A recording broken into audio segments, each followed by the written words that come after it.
Good afternoon, everyone. Good afternoon. I hope you are enjoying your lunch. It's my pleasure to welcome you to today's session. My name is Ambet Yero. I'm a Senior Managing Director of Accenture. I am a Makati Business Club member and a member of the Global Ideas Committee.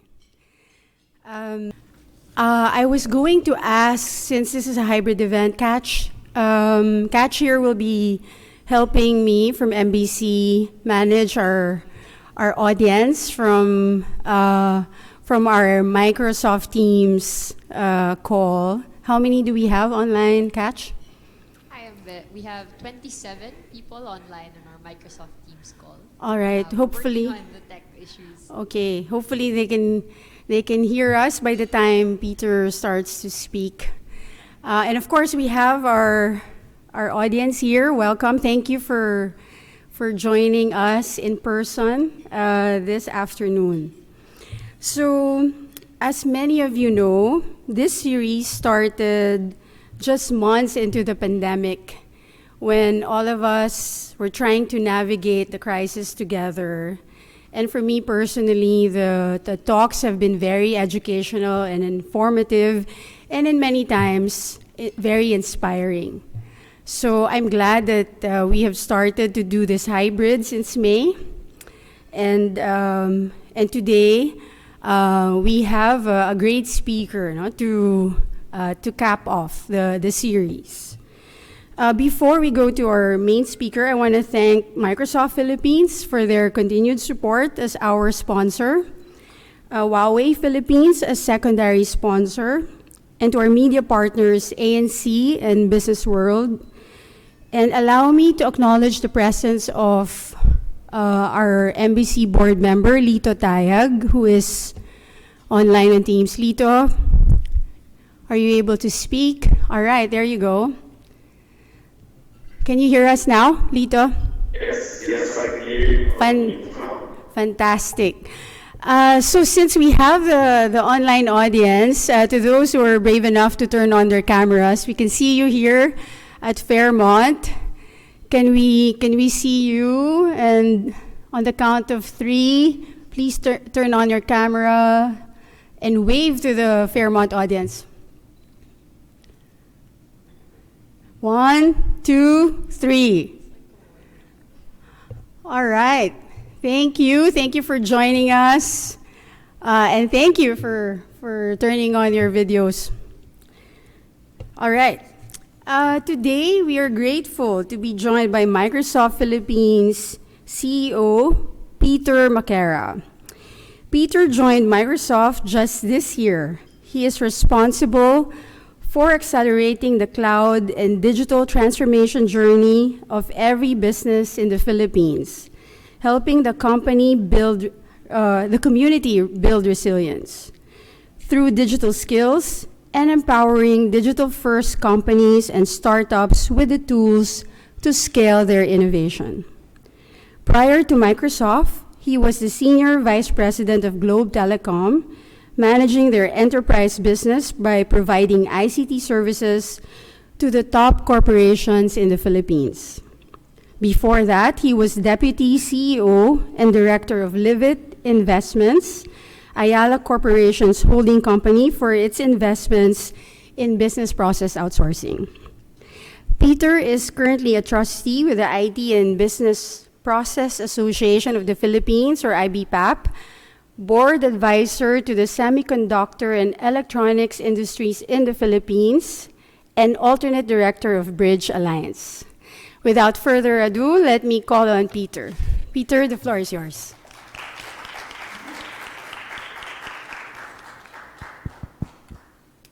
Thank you, Ambe, and good afternoon, everyone. Thank you for using Teams, first of all. And if there's technical difficulty, I can only imagine it must be connectivity or something like that.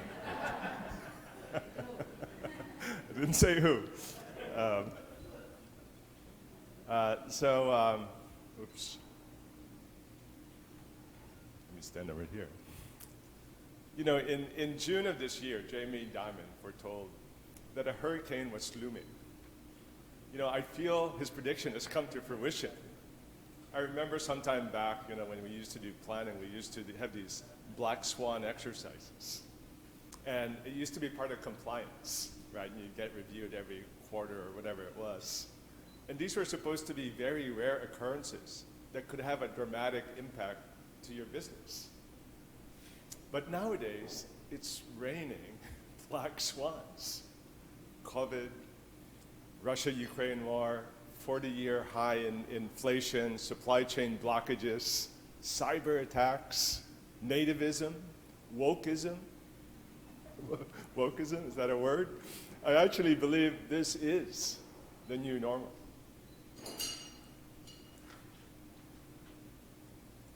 So what I'm talking to you about today is just some key imperatives. I don't think I'll get much debate if I say digital transformation is not just key to survival, but imperative to thriving. 2 years of COVID lockdown proved this. And because of the prolonged situation and many proof points, digital is now at the forefront of every boardroom discussion.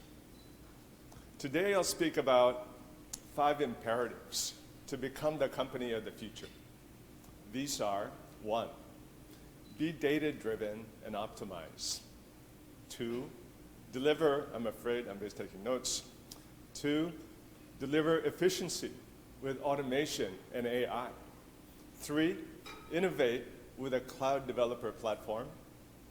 4, protect everything, everyone, and everywhere. And 5, re-energize your workforce. If you go back 5 years ago, the majority of companies, I would say 80 to 90%, didn't yet believe in cloud. The most common reasons were it didn't save money and it wasn't secure. I would say, though, today, it's about 80 to 90% are rapidly adopted.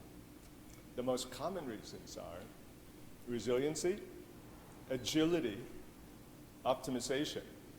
In fact, the main blocker is finding talent with cloud skills.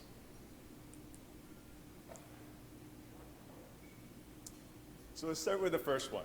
Being data-driven is key to inciting and optimizing operations. A lot of this today still happens manually and be quite time-consuming and inaccurate. This is because typical data is stored in disparate data sources. So it's difficult to access them and draw correlations. It's crucial to look at your entire data estate and be clear on your data strategy and objectives. In sales, for example, imagine if you could always be talking to the right person about the right thing at the right time. It's also crucial to optimize. It's not uncommon that companies have so many apps that they're maintaining that they don't even use. 40% unused apps would not be out of the ordinary. Just killing them would save you so much money and provide funding for your transformation.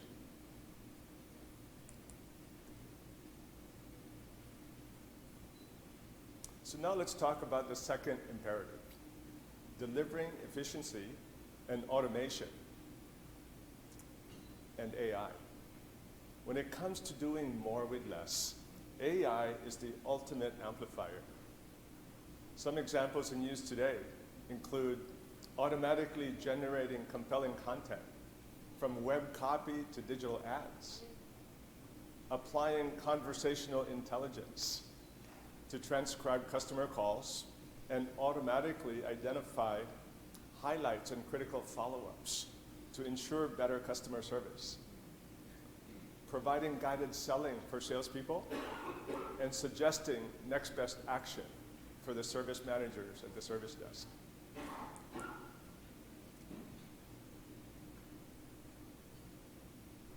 We're also applying AI models to transform how people build software, which brings us to the third imperative, innovating with the most comprehensive cloud developer platform. When we think about the future of building software.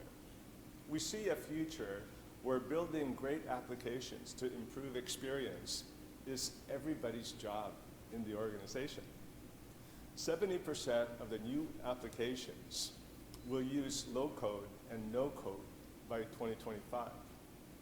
In 2020, that number is only 25%. So you can see the rapid growth.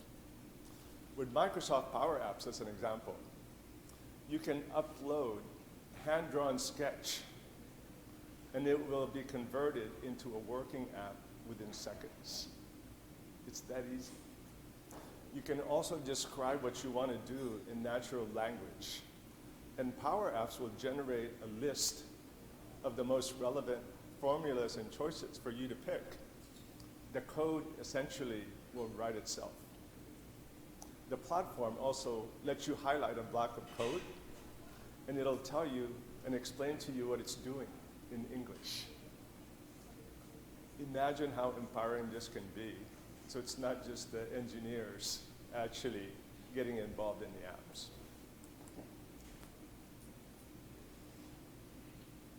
Of course, the more you provide ways for customers to reach you and employees to do their work, the more you'll be exposed to cyber breaches. This brings us to the fourth imperative, which is protect everything, everyone, everywhere. Across the Microsoft cybersecurity platform, we detect over 24 trillion, not billion, not million, but trillion potential threats every day. As we speak, we're helping to defend Ukraine from cyber attacks in their war with Russia. By 2025, the financial impact of cyber crime will grow up to $10.5 trillion globally. Today's organizations need a comprehensive security model that adapts to the complexity of the modern environment, embraces the hybrid workplace, and protects people, devices, apps, and data wherever they are. Big topic nowadays, our fifth imperative, which is to re-energize your workforce. The data I'm sharing with you today is based on a recent March 2022 Work Trend Index report, which is a survey of 31,000 employees across 31 markets. And it's that word again, trillions of signals from LinkedIn and the users of M365.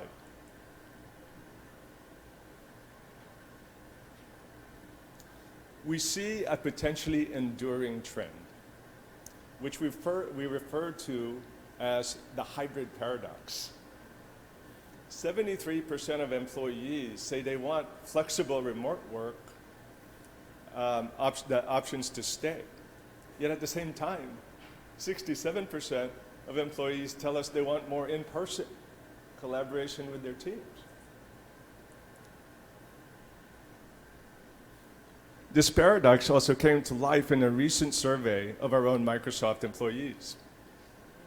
Employees who plan to spend the most and least amount of time in the office do so for the same reason: more focused work.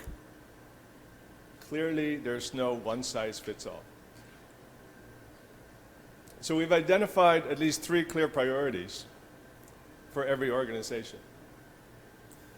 We need to stop the endless, what we call, productivity paranoia. It's really interesting, right? Only 12% of leaders have confidence that their people are actually productive. Yet if you ask those people, they say 87% of them are being productive. People are working more than ever, but leaders still worry employees are not getting the job done.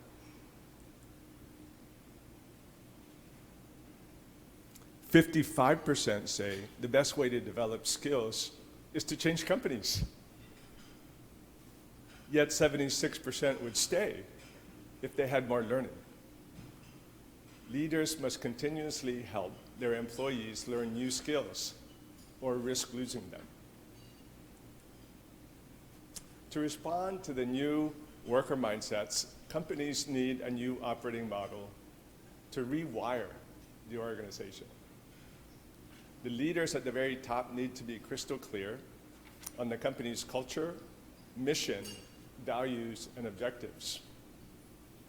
The office has to entice maximum collaboration. Microsoft Philippines, here in Manila, we have 50% of our space dedicated to rooms for conferences, training, experience centers, exhibits, phone booths, and of course, we have high-speed broadband from both telcos. And the technology stitched all of this together. Our modern work platform consists of M365, Teams, and Viva, which has a powerful AI module. As for my own experience, I'm based at OSNU, it's been quite fascinating. I've been there 6 months. Just in my first 2 weeks, I get an email from Viva. Hey, Peter, you're falling behind on your learning. I just started. And my learning was around digital identity, data protection, code of business conduct. And it told me, you have to do this in 2 weeks, right? And so I was thinking to myself, for all the CEOs and managers, wouldn't you sleep better at night if you knew that your people had these fundamentals? I get insights on my work habits. Viva tells me I send 63% of emails outside of working hours. So I should be mindful about my work-life balance and that of my teams. I think maybe I'll just change the working hours. Microsoft, that was a joke. I get prompted to do my reviews, and they're semi-templated to make sure you're mindful of the fundamental values of the company. In our review templates, we have to describe how we as leaders demonstrate that we are being role models and that we're coaching and that we're caring about our people. We have to write this a couple times a year. We're reminded to be free of biases. Just because you see someone more often and that they come to the office doesn't mean they create more impact. Just because someone speaks up more doesn't mean they create more impact. And it's not just what you did, but also how you did it. What did you do personally? How effective were you with your team? And what were some examples that you leverage inclusion to achieve better outcomes? So you see how technology is the enabler that propagates culture and values fairly, transparently, and consistently at scale. I think this would actually go a long way to instill trust in each other and achieve the right balance of empowerment and accountability that we need to make modern work work. Companies are pouring hundreds of millions of dollars. Real quickly, I was asked to talk about the metaverse. Giants been big on the metaverse. The metaverse. The metaverse. What actually is the metaverse? The metaverse.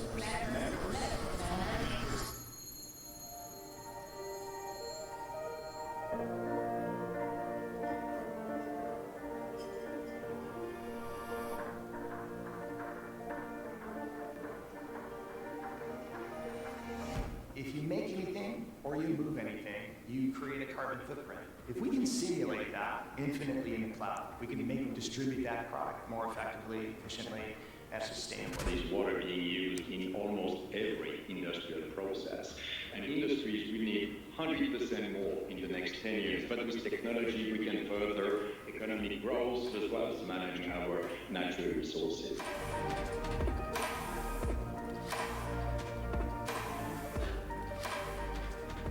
Digital models out of our factories has been unbelievably useful in the current environment to interrogate our supply chain, to reconfigure lines, shift patterns of production, and to do our planning and our modeling.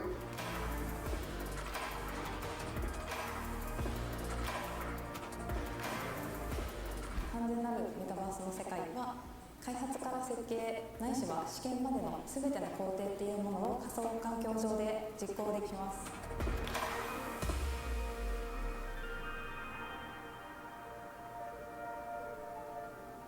We are working really hard connecting all these bakeries, production lines, our logistics, transportation to provide visibility, traceability, and be more efficient in the use of water, energy, from waste on every bakery.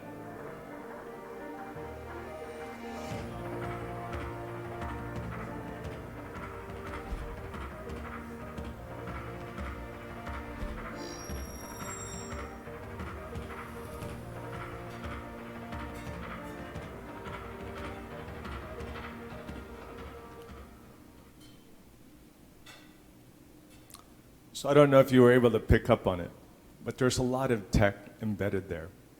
AI, digital twins, HoloLens, all these words that you've probably heard about.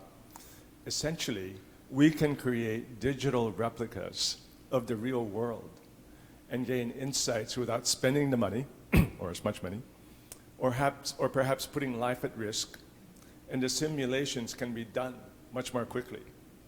This has proven to achieve huge cost savings, reduce errors, increase productivity, reduce risk, and gain valuable insights before doing the real thing. So we'll actually replicate like a whole refinery or a whole manufacturing plant and do simulations. My name is Rover Sean. My name is Ian. I was asked to speak about sustainability. And I'm 9.5 years old. I only have one.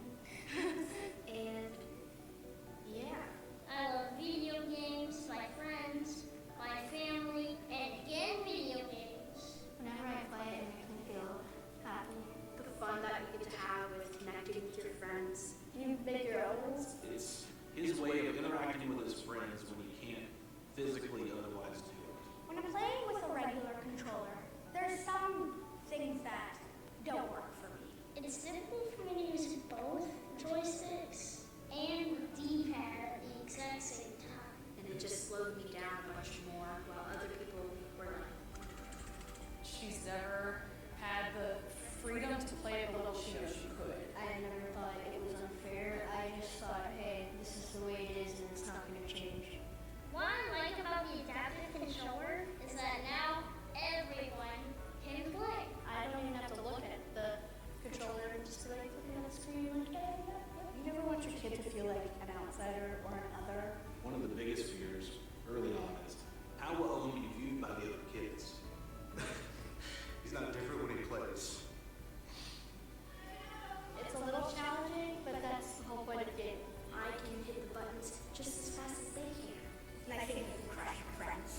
No matter how your body is or how fast you are, you can play. It's a really good thing to have in this world.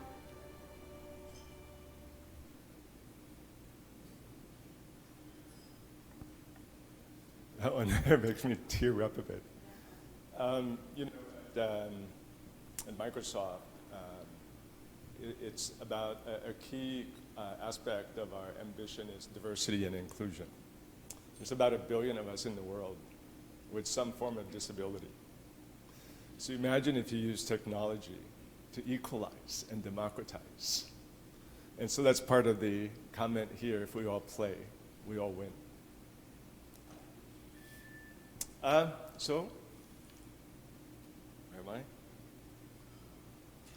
So for my last thought, digital intensity bends the curve.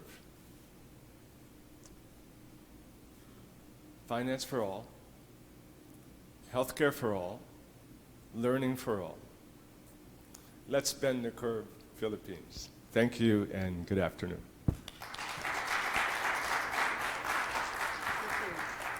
Thank you very much, Peter. A lot to unpack. Very good insights. So I can't wait to do our Q&A. All right, the videos were awesome. I need to get a copy to show my sons who play video games. But this is really nice. No, and I like to say Technology makes things easier for most of us, but for some, it makes things possible. So that's really good. That's nice. Maybe let me start with a few questions, but I would like to invite everybody to prepare your questions for our audience in the ballroom. Just raise your hand and someone from MBC will come to you with a microphone. And for our audience online, just type in your questions on the chat box and Catch Afilada here will read it out for us. Okay? Sige. So I like, Peter, the 5 imperatives that you started with. I agree with all of them. Let me maybe ask you, for a company in the Philippines, if they had to prioritize, what would you say they should do first? I think Ambed's in the state of the Philippine market, so we're a little bit lagging in terms of these technologies.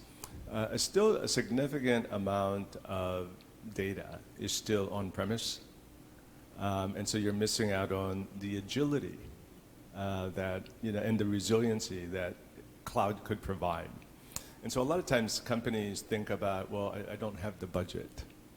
That actually seems like it would be the easiest thing to overcome. You would survey and take an inventory of all your applications and which ones align to your strategy and which ones do you really need. And a lot of companies are finding out, I think the average is actually 40% they don't use. And imagine the amount of money you're spending, the staff overseeing and maintaining those apps, the real estate that it's taking, the utilities you're spending. I think if you just first rid of that and modernize those apps and put it on the cloud, I think you'll see tremendous benefits. Would be a great start. Okay, so start with data and then unlock the potential and maybe realize some savings to fund other innovation. Yeah, I think most of especially the more advanced companies, at the forefront of everyone's mind today is customer experience. What is the customer journey and what are the insights that we have on our customers? So we can win more customers and keep them, right? And simplifying those processes. But to have those insights, you need a data strategy. Right? And increasingly, the customer journey is end-to-end. Like, for example, from leads to cash. From the moment a salesperson gets a lead to the time you get an order, you fulfill the order, and you do after sales. That's the entire customer journey. And the smart ones are able to gather all that data and the insights to whether it's to be much more insightful in when they talk to their customers or streamline their experience and make it easier to do business with you. Okay, great advice. I also like that you share the hybrid workforce report. I read that months ago. I shared it with my team because it offered a lot of insights. I think all of us are still trying to figure out this hybrid model, but the statistics that you shared are quite insightful. So maybe can you share what you're doing in Microsoft that's been effective for the leaders here in the audience to learn? Yeah, so we're in, there's like 6 stages of, I don't know, what do you call it, DEF CON? So we're in the one that's closest to back to normal. So we're in stage 6.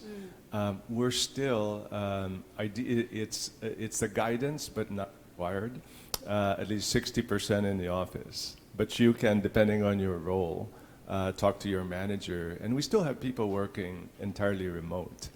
But I was describing in the modern work, right? It's really about, well, one thing about technology is it forces you to be super clear and do a lot of planning. Like think about your meetings, right? When you were back in 2019 and earlier, maybe you just went to meetings, right? But if you know you've got 30 minutes, you'd better plan and you'd be clear on your objectives. And I think there's a lot of productivity gained from that. Applications where, the whole Actually, might be on looking at the same website with the same labels, with the same OKRs, and they're all like a little mini company. And I think the technologies that we're using are all designed to be able to trust each other and focus on outcomes. Actually, there's an article, I think it's on MSNBC just today, that the CEO, Satya Nadella, was commenting on that paranoia. Why? How come if you look at all the data, people are more productive with this flexibility. So what has to happen for leaders to have that trust? And I think technology can do that, used in the right way. I agree with that. So I would like to go to the audience while they're thinking of their question, just a follow-up on that. For you personally, Peter, did you have to change your leadership style, or were you hybrid anyway in the pre-pandemic, and you didn't have to adjust too much? I'm bad. That's a very sneaky question. I think she's trying to calculate my age. I have calculated your age. A lot of my formative years and success as a professional has been being super hands-on. I was a total practitioner of, I don't know if you guys know Rockefeller habits. And it requires daily stand-up huddles at 8 a.m., right? So does that mean I didn't trust people? I thought it worked really well because it instilled a sense of, camaraderie, like we were a little company and, we were all, joined at the hip. We either arrived together or none at all. And it had that, it was so successful in that model. So it was really interesting to go to Microsoft and actually, I have so much training that I need to go through to learn about the culture and the values and down to how to talk to the teams, right? To be respectful, to be inclusive, to value everyone as they are. And to be able to be hands-off and trust that they can work from anywhere, it's about as opposite as Rockefeller habits. I think on the face of it, it's only been 6 months. So that's been a big adjustment for me, but the way I think about it, and I think this is the instruction or the guidance of Microsoft, guys, it's a balancing, right, of empowerment and accountability. I'll give you the empowerment, but let's be clear, we have to perform. And it's when you start not performing that we might make some adjustments. So it works till it doesn't work, right? That's great. I have not heard of Rockefeller habit, but I know that there's a daily stand-up meetings for agile methodology. So that works. That works. But you're not allowed to do that now. Well, you can still do it. Well, some guys are online, virtual. Online. No, but you're telling them to be there at 8 in the morning.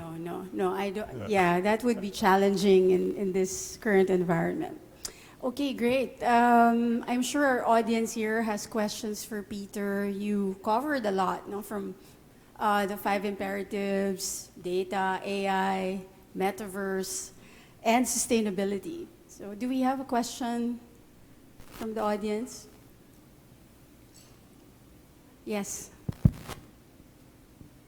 Hi, Peter. Good afternoon. I'm Sean Calma from Accenture. Hi, Ambe. Hi. I was personally moved by the video that you've shown about if everybody plays, everybody wins. It's about inclusion, diversity. Interestingly, in our table, we're talking about inclusion. And with the technologies that you shared, what came into my mind is how can the Philippines really embrace those technologies that you mentioned, given that probably some of the things internally we even have to, the basic infrastructure technology stuff. What does Microsoft Philippines initiatives or programs to ensure that the Philippines can elevate and play in the technology game? Thank you for that question. I think there's a couple of things that we're doing, but there's so much more we can do, and I think it shouldn't be just us. I think it should be all of us. An example is we do a lot of work with Department of Education. In the last 4 years, we've skilled on these technologies 27 million students, 1 million teachers, thousands of schools, so that our kids are aspiring to study STEM and are prepared for jobs in the future. The other one, I think a great example is the BPO industry and the IT services industry. I think with the technologies and the practices that we were talking about to support hybrid work and work from anywhere, that will enable us to have jobs in the outlying areas of the Philippines and not just in Metro Manila. So I think, you know, these budding locations for growth and universities, so more of us, more Filipinos, can participate in the digital economy. I think it's starting to happen. You know, there's you know, on the fintech side, you have with GCash and Maya. I thought I saw that GCash was at, I don't know, 65, 70 million. You know, Filipinos now on their membership. Pre-pandemic, that was 20 million. Maya is not that far behind. I think the one that's interesting to see coming up next would be the telehealth. I think Consulta, I thought I heard a number like 2 million. So now you have, I think it's less than a peso a day. You can be, because we're so under-hospitalized and under so many specialties in the physician's industry. But you don't, it's not like you need to go to the hospital for most of the things that you have problems with. So now to be able to do that with a phone call or a text or a video, PLDT Group has a platform called MWell. So I think that's starting. And then, you know, there's a lot of learning platforms. A lot of our, you know, all the hyperscalers give free, you have a lot of free skilling on LinkedIn. So I think it's continuing to work with government to have these digital policies, to have it embedded in our schools, to have it embedded in the workforce. So hopefully all of us can, you know, work together. I couldn't agree more. I think, and you mentioned Powerapps in your presentation, the low-code, no-code platform, which I guess it opens up learning. It definitely reduces the cost of entry into IT for many people, especially in the countryside, as you mentioned. Thanks, Sean. Thanks, Peter. We have a question from online, so Catch. Yes, so we have questions sent in beforehand. You might have to pivot back to what you were talking about earlier, Peter, about your culture change shifting into your new role. So this person wanted to ask, how is it like being the newbie or the new kid on the block at Microsoft, and what makes it different from legacy corporations? I love it. I'm learning so much. It is so different, but you know, I'm still so new, so maybe take my comments with a grain of salt. I do enjoy. I'm a human being like everybody else, right? So if you trust me, you want to give me flexibility. However way I do it, you know, I can, you know, I can do it in the best. I can be the best version of me as I am. And how I like to work. So I'm a human being, of course, that works for me. So now I get to see, I think I've seen the sunset. I saw the sun before it went down when I got home. I've seen it much more than probably in the last 20 years I've seen the sun. But, you know, I still will get the work done later on. So I think that the flexibility, the trust the company gives you is fantastic. The clarity. Right, so we have this term. It's you know, as leaders, the way you manage, you first have to create clarity. Then, when you have that clarity, that's only then you can create energy among your people, because they're all, you know, clear about what they need to do, and then with that energy, then you can perform. So I love a lot of these, you know, in my many years, you know, I've been wanting to write a book and list all these things down that I've learned. And what's been fun for me is, you know, to go through my course, you know, for depending on the position you have, you actually have specialized training that, that's recommended for you and lots compulsory for you. And so often that I've said, that's it, because I've been wanting to articulate and crystallize, hey, these are the values, and to pay it forward, this is how I want to train also, the managers that I work with on what's been successful for me. So I enjoy the clarity, I enjoy the discipline, I enjoy the consistency, I enjoy I truly work from anywhere. A finance guy for Philippines is, a senior one is sitting in New Zealand. The lawyer is sitting in Korea. I have very high-end tech pods in Sydney and in Singapore. So those resources are amazing, and the most exciting part, I think, is the challenge, or maybe it's the opportunity, is probably the best way to look at it. It's teach us about the Philippines, in turn learn about Microsoft, and put us to work to solve your country's problems. I think that's an unbelievable opportunity.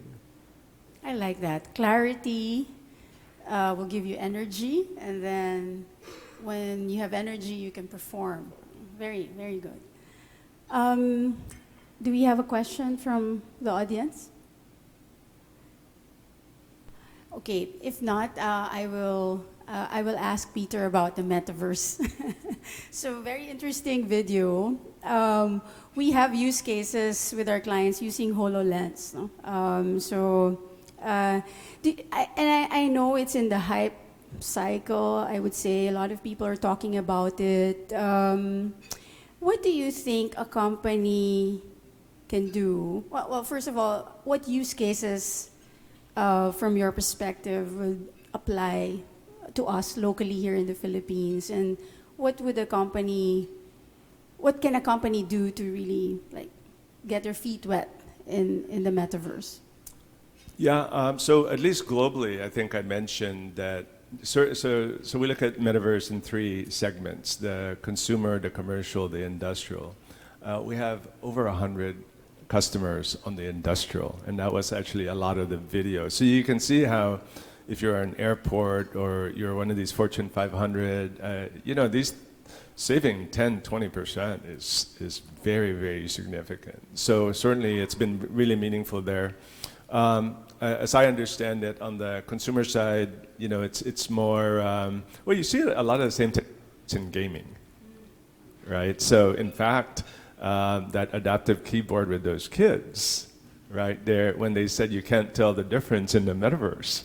So it's really a consumer application of the Metaverse is what gaming is. So you see it on that end, and in places like Korea and Vietnam, the gaming industry is really incredible. I mean, I've heard business models where the tokens that you win are actually a currency in other platforms. So it's really evolving.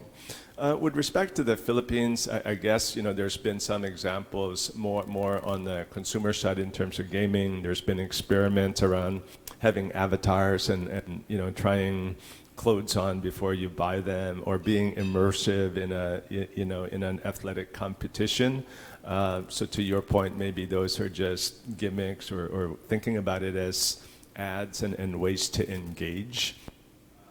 Will industrial come here? I think it will, but if you think about to replicate a manufacturing plant or an airport or a port, you have to have thousands and thousands of sensors tracking, temperature, pressure, humidity, and you need the incredible connectivity. You need standalone 5G, and what you're mostly seeing here today is the enhanced mobile broadband on 5G. So I think that maybe you'll see, I know some projects that are going more my prior career that are more campus-like types of 5G IoT environments. So I think it's happening, but I think it's still maybe a few years away from the stuff that I was showing you on the video.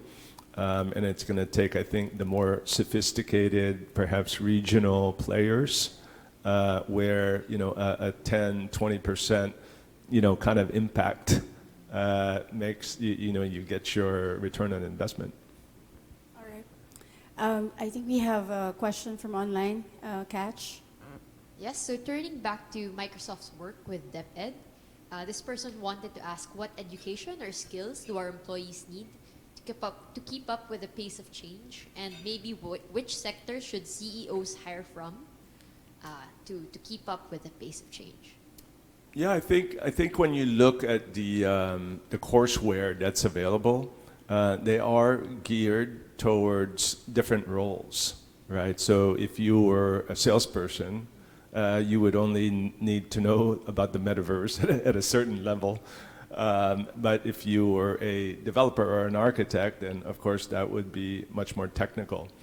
I think there's roles for everyone. Even in technology, there's, I'm not a coder, but I certainly understand, the technology from a commercial, strategic, and functional way. I know how it affects my customers and what outcomes that I would look for, even though I'm not technical. However, if you're an engineer and you're expected to code, low code, no code, it's really I'm so fascinated by it, and it looks so complex. So I think that I think the answer that a lot of people are perhaps wanting to hear is wanting more of our kids to study engineering and the sciences. I think that's fair, but I think you can also. I also know a lot of extremely talented people in the IT industry that were in Bachelor of Arts, but I think it's a matter of your mindset. If I could take a quick detour on a story that I think is so pertinent, and a CEO in the Philippines made this battle cry: digitalize or die, but no man left behind. And I took the person aside and I said, hey, I'm kind of interested in that battle cry of yours. Do you really mean no man left behind? Right? Especially a lot of companies have more mature people or people, getting long in the tooth, right? Can you teach old dogs new tricks? And it's really fascinating response. They gave a test in the company around innovation, and it required coding. And what they found out was the more mature guys actually scored higher. And so they drew a conclusion that we won't leave you behind if you're willing. And so I think it's the growth mindset that people need, and you can adapt. And I think especially now with low code and no code and a lot of templates that are available, I think it perhaps will enable more inclusion without deep engineering types of skills. That's a good insight. And maybe as a follow-up, a lot of our CEOs or executives in the audience may not have grown up with a technology background. And you talked about the imperatives, right? Peter, any advice on how they can learn enough? As you said, you don't have to learn the nuts and bolts of coding to keep up with technology, but what is your advice for our CEOs who may not have been, digital natives? Yeah, let me give you a quick answer, but don't remind me if you don't mind, I'll tell you another really interesting aha moment that I had. But again, in a lot of the trainings for the hyperscalers, there are executive level ways to understand cloud, right? Like, cloud economics, for one, or just the functionality and the benefits in a commercial sense. So if you're a CEO and you just wanted to understand it commercially, strategically, you would take those classes for business executives. And then there's, for architects, right? But it's interesting, I shouldn't say which company, but we were recruiting and trying to build a cloud center of excellence. And we recruited all over the country for the smartest people we could find, and we only hired probably less than 5% of them. And these kids were so smart and they worked so quickly. And some of the older managers were so intimidated because, oh my gosh, we're getting left behind. And I challenged that thinking because I was saying, do you really think the brain human brain evolved in one generation, that, you know, the kids now are just, they have a different DNA in their brain. I wouldn't have thought so, right? So I'm going to have a Ambe for a minute. In my day, when I was using Ambe, Lotus 123, there was when you did a mortgage calculation, it created a circular calc. The problem with a circular calc is that it gives you multiple answers, so you don't know which one it is. So you had to get rid of the circular calculation. And my claim to fame is I wrote a 7-level nested loop formula in a Lotus. I was about to say Excel, but it wasn't even Excel. Lotus 123. That took me a while. But nowadays you just have these macros. So I think the brain is probably still substantially the same. You just have different tools, right? And I think that's where, you know, your point about low code, no code, right? I think it will enable more of us who aren't necessarily that technical to at least appreciate or to participate more, especially the business owners. The more you can, you know, kind of converge business owners with technical people, the better chance you have in developing relevant apps. All right. Let's go to Catch again. Catch? We have no further questions. Oh, sorry. Oh, sorry about that. Yeah, hi. Good afternoon. Thanks, Peter. I'm Hernando Banal from New Zealand Trade and Enterprise. It just so happened that one of our, I read yesterday from somewhere regarding the global leadership model of Microsoft, like create clarity is one. I don't know whether these are true. The second one is generate energy. And the third one is deliver success. And we were told that they were actually simplified from so many values that you have within Microsoft. So it's actually quite a very good strategy. I thought that it's simple, it's clear. But my question is, as a global organization with different cultures and beliefs, you know, how do you implement that in different cultures? For example, in the Philippines, was it challenging or was it not challenging? You know, one of the fun things about a multinational is you're in every country, so you can actually compare, right? And you know, I just took a view actually that I'm really lucky because I'm part of a global leadership cohort. I'm in the Asia leadership cohort. I'm in an APAC leadership cohort, and I'm in the Philippine leadership cohorts. And it's what's so interesting in Asia, for instance. I can track for you the economies of every country and how they evolved, especially with respect to GDP per capita, and digital intensity. And I can demonstrate for you that digital intensity bends the curve for faster GDP growth and faster prosperity, right? So I think there are probably many things that are similar that we can learn from each other. But I think they also allow you for you to have your own differences. And I guess that's the beauty of the core of diversity and inclusion. The core of diversity and inclusion is we'll take you as you are. You don't have to pretend somebody you're not, because there's a fundamental belief as you are will get you to do your best work, right? So I think that, you know, we don't all have to be robots, but there are core values probably as human beings. I think it doesn't matter what country you're from, you will appreciate trust, right? So there's fundamental things that are core probably across the world. But there's also, if it's a matter of articulating and demonstrating it, that you also have the flexibility to be you. Did that answer your question? Thank you. Thank you for that question. We have another question from the audience. Hey, Peter. Hey, Ambe. Stefan Alba from Accenture Technology Philippines. Peter, I've always admired Microsoft for, I think, being a visionary in terms of technology. I know you started Azure 2008, 2009. when cloud was just a hype. Then you went on with HoloLens probably 5 years ago. I don't think the Metaverse term was coined when Microsoft was doing HoloLens. And certainly, Ambe asked a question on Metaverse. I'm really interested on the innovative stuff that Microsoft is doing and probably how we can, from a Philippine industry standpoint, get our people skilled or develop the know-how to be able to serve the country and globally. 2 points of interest are actually sustainability and space technology. Can you provide any insights about what you're seeing in Microsoft and in the industry in terms of sustainability and space?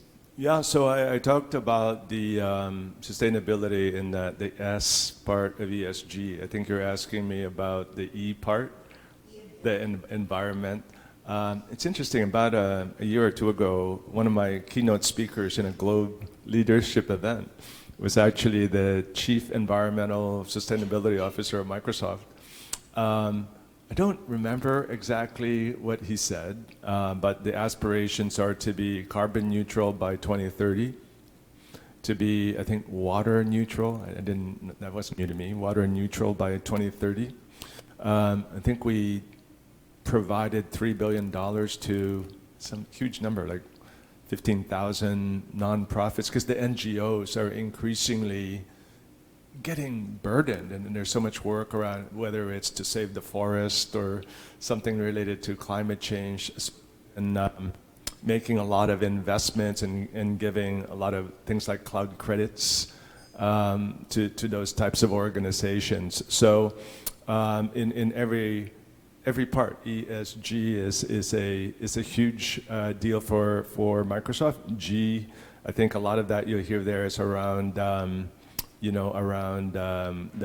especially around compliance, especially things like code of business conduct, anti-corruption, because of the view that at the end of the day, it's about trust for our customers that we need to preserve. So you can't have some rogue guy in the Philippines doing what he's doing, because it's like a $1.8 trillion company. And so I think we have to be careful there. But I think those are certainly the environment. You typically hear about it in the IoT types of discussions.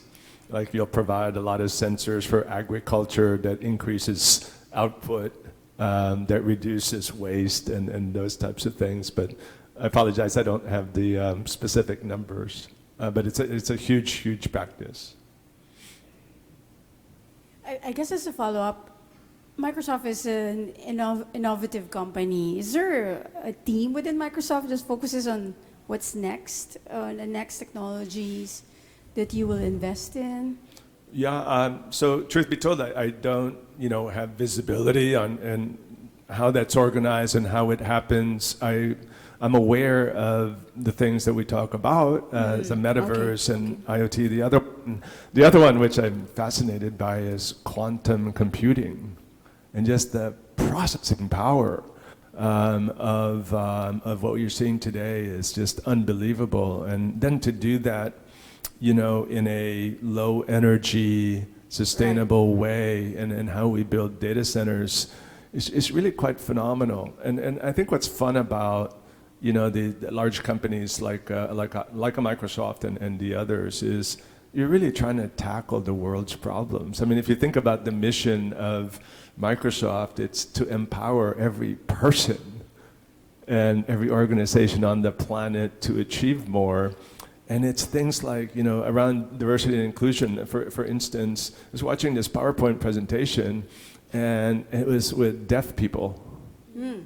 With deaf people around the world.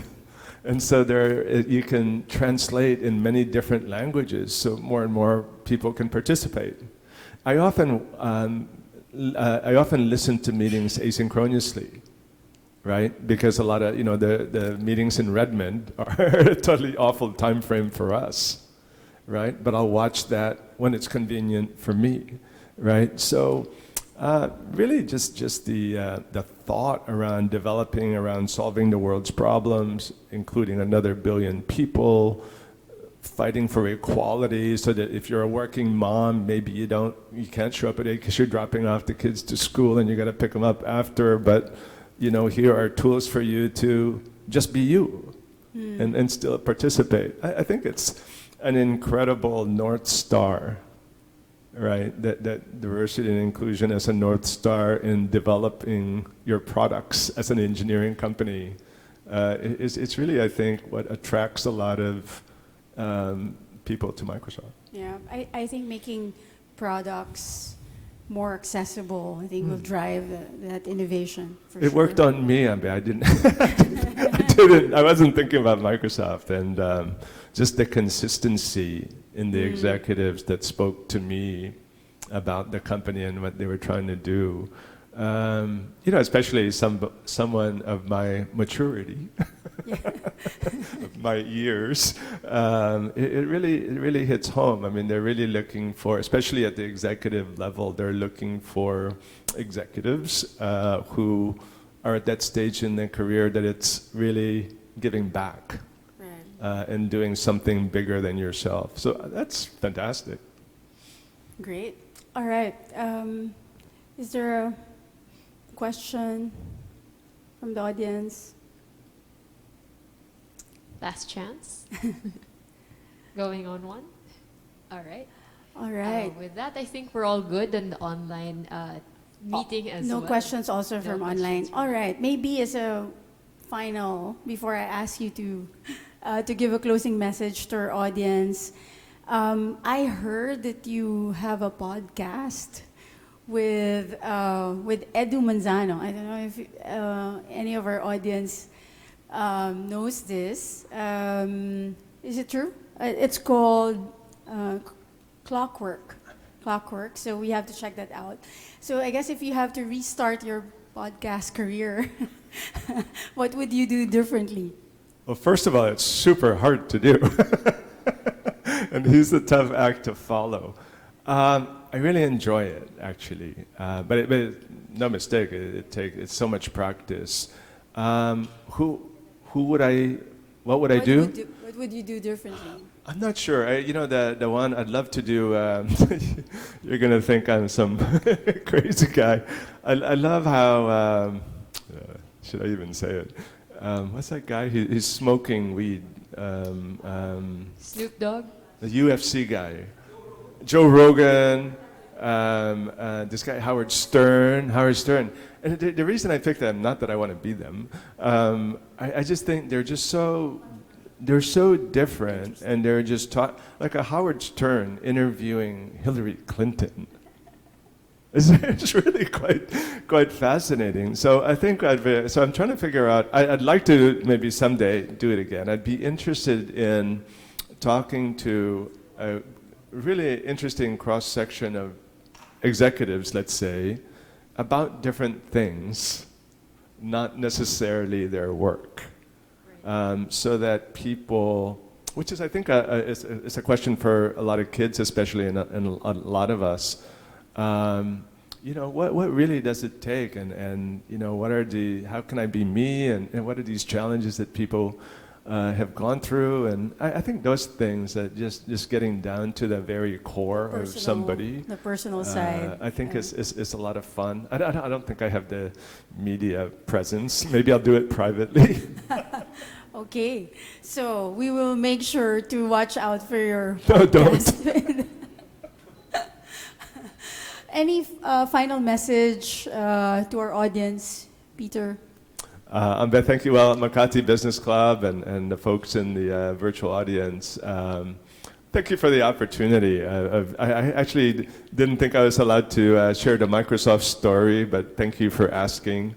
And I hope it makes a difference to people in some way. And perhaps the biggest one that I would like people to think about is diversity and inclusion is just incredibly powerful. And so, when you hear about it, I read that before, but when you experience it yourself, maybe one last story. I was in an APAC leadership meeting, kickoff meeting. There was 25 leaders in the Asia Pacific, so across our, it's very similar to the APAC countries, in Microsoft language is like ASEAN. And what was really interesting, and I was pointing out to them, Peter Maquera grew up in pre-woke America. You would have racist jokes, and we laughed at them. probably never thought not to laugh at them because otherwise you were probably excluded, or maybe you get beat up or something, right? So to look at this leadership team of the 25 guys, all but 3 of them were Americans for an American multinational. And of those 3 Americans, only one of them was white. The other guy is me, Filipino, and the other guy is Indian, right?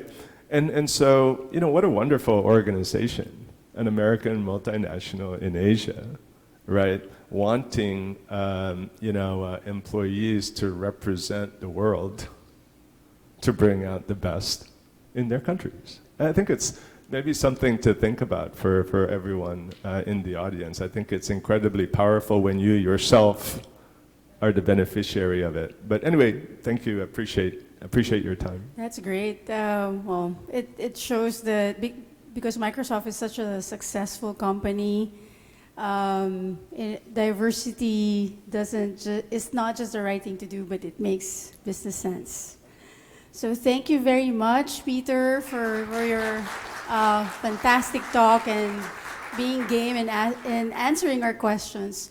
I'll turn you over to Catch for some final reminders. Thank you. Thank you, Ambe. So everybody, we would like to invite everyone for their comments and feedback for today's event. For attendees in the room, you can scan the QR code on your table or on the screen above you.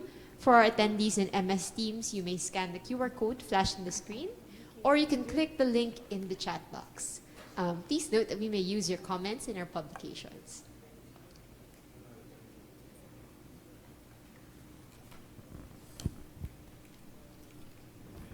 Thank you, Catch. At this point, I think we'll have a group photo. First, we'll start with the online attendees. If you can please flash that, Felix. Thank you. All right, so for our online attendees, I'll count to 3. This is now your opportunity to turn on your mic, fix your hair. So everyone, 1, 2, 3, smile. Okay, let me pause for a bit and wait for others to turn on their video now. All right, again, 1, 2, 3, smile. And last, 1, 2, 3, smile. Okay, thank you. For our attendees in the room, we'd like to gather you over to the middle of the room.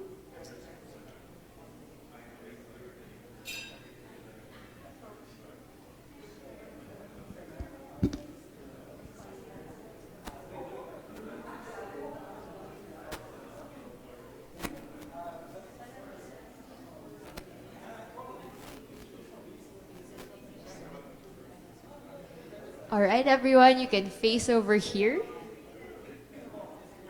Same thing with the online attendees. I'll count 3 times.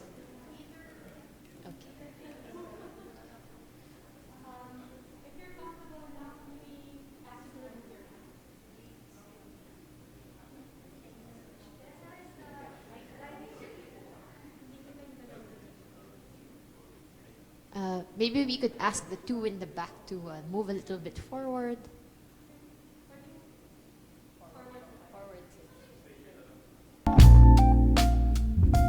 Okay, 1, 2, 3, smile.